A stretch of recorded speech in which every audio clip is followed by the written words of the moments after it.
This video provides an overview of the case background and preliminary hearing training, focusing on the legal aspects of the matter. This training is brought to you by the World Affairs Council of Austin, Legal Studies Division. The background of the case and preliminary hearing training centers on understanding how erased history shapes modern legal advocacy. The purpose of this training is to understand the historical and legal background, learn the applicant's case theory, and prepare to support students. This is a preliminary hearing where only the applicant presents evidence and arguments. Judges will evaluate whether the case should proceed without the presence of the respondent. It is important to remember that this hearing is not a full trial, a merits hearing, a two-sided argument, a political debate, or a negotiation. The central question for the judges is to determine if the 2 points of error, violation of the right to self-determination and unlawful seizure, detention, and cultural erasure, justify a full hearing before the ICJ.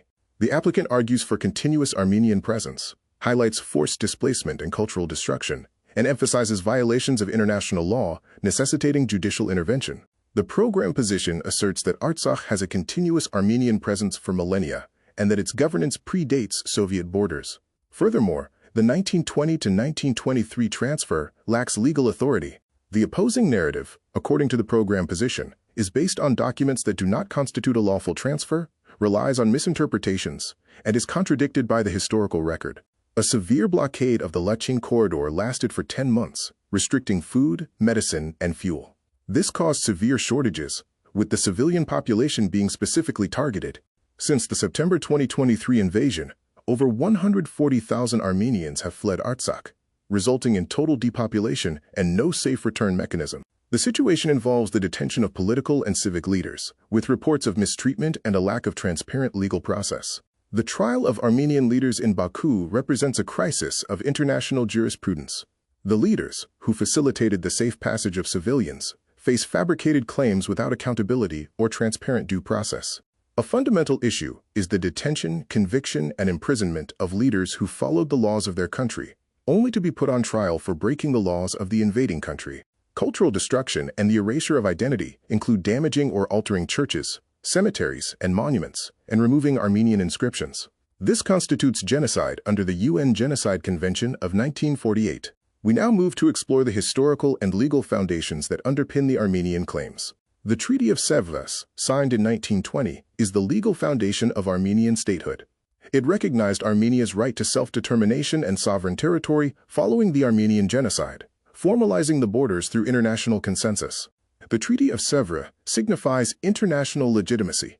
Its acknowledgement of Armenian claims was an unprecedented admission of international responsibility, establishing a moral and legal duty to protect Armenian sovereignty. The Treaty of Moscow, 1921, had a profound negative impact on Armenia.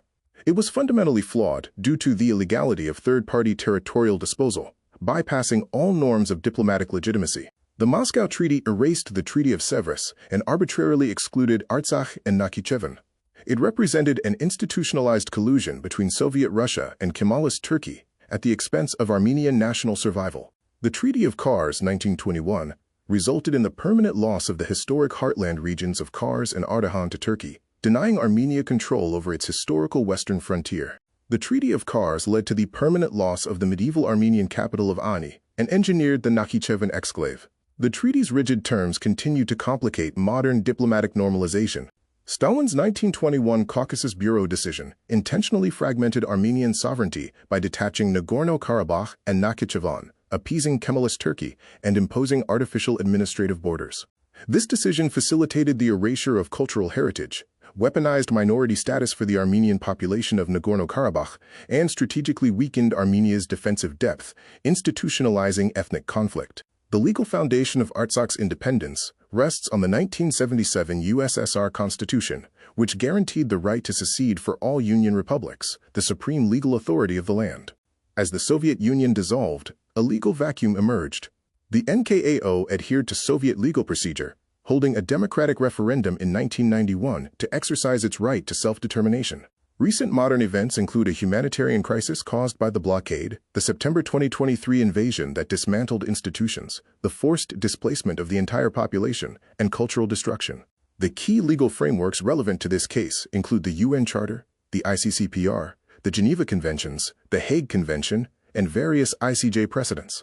Core treaty themes involve self-determination, the protection of civilians, cultural preservation, and the prohibition of forced transfer. Relevant precedents include the Kosovo Advisory Opinion, Congo versus Uganda, and SEERD provisional measures.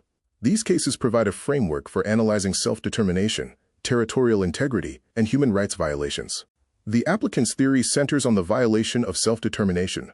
This includes the breach of sovereign expectation and the illegality of conquest through coerced deprivation, driven by the state-sponsored blockade.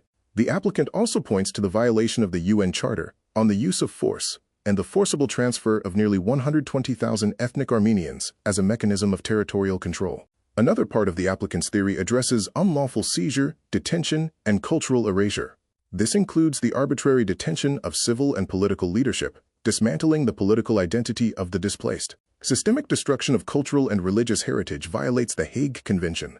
Institutionalized revisionism and educational erasure deny the land's multi-layered history, creating a constructive bar to the right of return. Only the applicant presents at this preliminary stage. This is a threshold determination, similar to a grand jury, where the court assesses the sufficiency of the claims before proceeding. The 30-minute argument structure involves a 1-minute opening, 28 minutes for the core argument, and a 1-minute closing, with no judge questions during the opening or closing. The role of sponsors is to provide space, support logistics, and encourage participation throughout the process. Teachers play a vital role in maintaining structure, ensuring professionalism in arguments, and supporting student confidence.